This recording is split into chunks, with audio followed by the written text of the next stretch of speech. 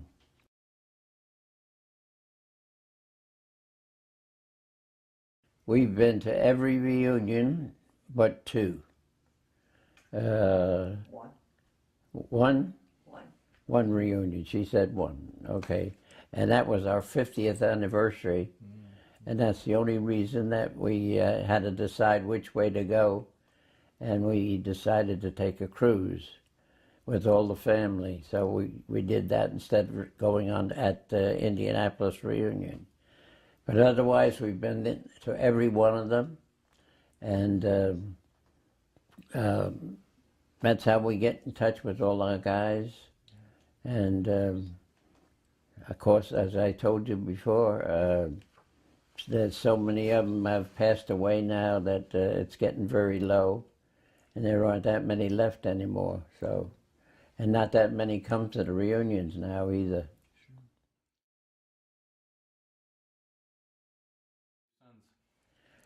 These are my grandsons. Your grandsons, I'm sorry. Kyle is the oldest boy, and he went into the Navy, and he started out, he was on a ship, and then he came back. He wanted to be a SEAL, and he worked his way, and he said, okay, I'm going to be a SEAL.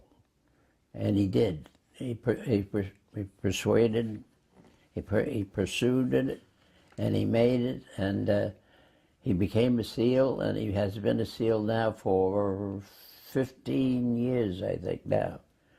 And he's a senior chief, and I'm so proud of him, and he's a wonderful boy, and they live out in San Diego with his beautiful wife. They have 2 girls, which are our 2 great-grandchildren, and he just is wonderful. In fact, we just talked to him the other day. They use this thing called Facebook. And we've seen him the other day. And how about grandson number 2? Grandson number 2 is Trevor. And Trevor is also in San Diego. And he has a beautiful wife, little girl, which is our 3rd grandchild. And he's a Navy diver, and he's been doing real well different places, and they called him to go for some places to get repairs and so forth. And now National Geographic is trying to have an expedition to try to find our ship, and we were going to try to see if Trevor could happen to go along and be a Navy diver on that project, but we're not sure. So here's hoping they find it, because if they do, I want all my things. Grandson number 3 is also in the Navy, I understand. Yes, he's in the mass communications, but he's leaving the Navy. How long has he been in? He's only been in a short period, not too long, and he's going to go to college, and I'm not sure exactly what he has picked, but it might be something to do with theatrical or writing. He's a good writer, and that might be one of the things that he would be looking forward to.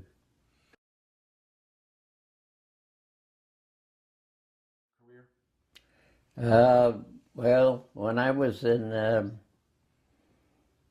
let's see, when we came back, and we came back to the States, and I was on a leave for a few days, and then I had to report to the ship, and I said, oh my goodness, I'm going to have sea duty again. But no, it was just a temporary thing, and I had to report to Arlington. I had to go to the Navy Department and help with the records. And that's where I saw the captain almost every day. And of course the captain, he used to receive some of these terrible letters saying, why did you do this to my son? Or why, and poor guy, it was on his mind so much that he did something wrong, you know. And he was a wonderful man. I was on that ship under 3 different captains, and by far he was the nicest one of all. But at any rate, I worked on the Navy records there, and they came to me one time and said, would you like to stay in the Navy? We'll make you chief yeoman. And I said, I'm sorry, I want to get out. I want to go home, which I did. Victor, thank you very much for your service, and thank you very much for participating in this project with us. Oh, you're welcome. Thank you, sir. There you have it, ladies and gentlemen. We hope you've enjoyed this program. It's been both an honor and a pleasure to help these vets tell their story, and the Bonita Springs Historical Society welcomes your comments. I'm Dave Grossi. Thank you.